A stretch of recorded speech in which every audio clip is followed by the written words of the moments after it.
आज हम देखेंगे छंद के आगे का पार्ट। जैसे उसमें सेकंड क्या हो जाएगा, अनुस्वर। थर्ड, विसर्ग से युक्त वर्ण को गुरु पढ़ा जाता है। फोर्थ, संयुक्त अक्षर के आगे वाले वर्ण को गुरु पढ़ते हैं। यदि कोई शब्द संयुक्त अक्षर से शुरू हो और यदि वह लघु हो तो लघु पढ़ा जाएगा तथा गुरु हो तो गुरु पढ़ा जाएगा। उदाहरण हो जाएगा, द्वारा, स्वागत, स्वयं, सच्चे हो प्रेमी तुम प्यारे प्रेम मंदिर के। इसमें क्या लगेंगी, ऐसी मात्राएं लगेंगी। इसको क्या कहेंगे हम, दीर्घ, है ना, मतलब गुरु। और इसको कहेंगे हम लघु। ये गुरु मात्राएं होती हैं और ये लघु मात्राएं होती है। मुक्तक छंद देखेंगे। मुक्तक छंद वह छंद होते हैं जिसमें एक ही छंद में अपने विचार व्यक्त हो जाएं, उसे मुक्तक छंद कहा जाता है।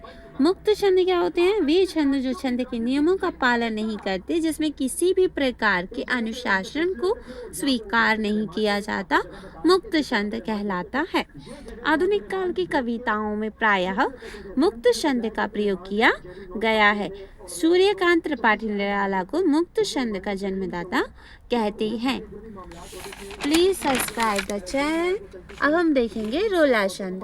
रोला छंद कैसा होता है, रोला अर्धमात्रे सम छंद है जिसमें 4 पंक्तियां और चरण पाए जाते हैं और विषम चरणों में 11 मात्रा और सम चरणों में 13 मात्राएं होती हैं। अब हम देखेंगे कैसे। जैसे नीलांबर परिधान हरित पट पर सुंदर है, सूर्य चंद्र युग मुकुट मेखला रत्नाकर है, नदियां प्रेम प्रवाह फूल तारे मंडन है, वंदे जन खग वृंद शेष फन सिंहासन है। तो इसमें जितनी मात्राएं लगी हुई हैं उनको हम लघु और दीर्घ में बनाते हैं और उसके बाद जब गिनते हैं तो इसमें लिखा हुआ है विषम चरणों में मात्रा 11 और सम चरणों में 13। हम देखेंगे गजल छंद।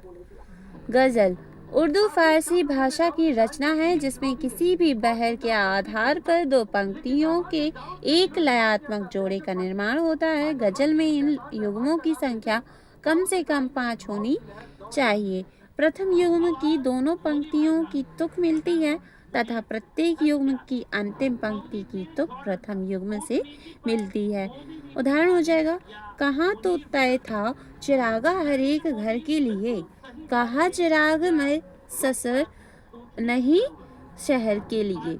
यहाँ दरख्तों के साए में धूप लगती है, चलो यहाँ से चले और उम्र भर के लिए। ना हो कमीज तो पाँवों से पेट ढक लेंगे, ये लोग कितने मुनासिब हैं इस सफर के लिए। अब हम देखेंगे सोरठा छंद। सोरठा छंद क्या होता है, सोरठा अर्ध सममात्रिक छंद है और यह दोहे का उल्टा होता है। इसमें 4 चरण होते हैं। इसके पहले और तीसरे चरण में 11-11 मात्राएं तथा दूसरे और चौथे चरण में 13-13 मात्राएं होती हैं। उदाहरण हो जाएगा, जो ही सुमिरत सिद्धि हुई गणनायक करिवर बदन, करहु अनुग्रह सोई बुद्धि राशि शुभ गुण सदन। ठीक है। अब हम देखेंगे दोहा छंद। दोहा छंद एक अर्ध सममात्रिक छंद है जिसके प्रथम और तृतीय चरणों में 13-13 मात्राएं होती हैं और द्वितीय और चतुर्थ चरणों में 11-11 मात्राएं होती हैं। ये इसका अपोजिट होता है ना। मेरी भव बाधा हरु राधा नागरी सोए, जातन की झाई परे श्याम हरित दुति होए। ठीक है, ये हमारा उदाहरण हो जाएगा। अब हम देखेंगे चौपाई छंद।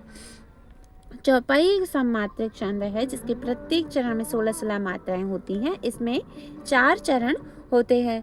जय हनुमान ज्ञान गुण सागर, जय कपी सतिहु लोक उजागर। ठीक है, इन मात्राओं को मिलाएंगे तो ये 16-16 मात्राएं होती हैं। Please subscribe the channel.